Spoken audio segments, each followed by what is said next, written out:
Herkese merhabalar arkadaşlar. YouTube kanalıma hoş geldiniz.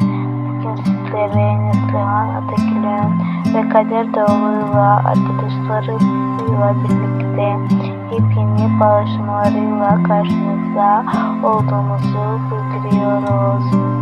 Siz ise Neslihan Atagül'ün ve Kader Doğulu'nun yepyeni paylaşımlarını görmek isterseniz YouTube kanalımıza abone olmayı ve beğenmeyi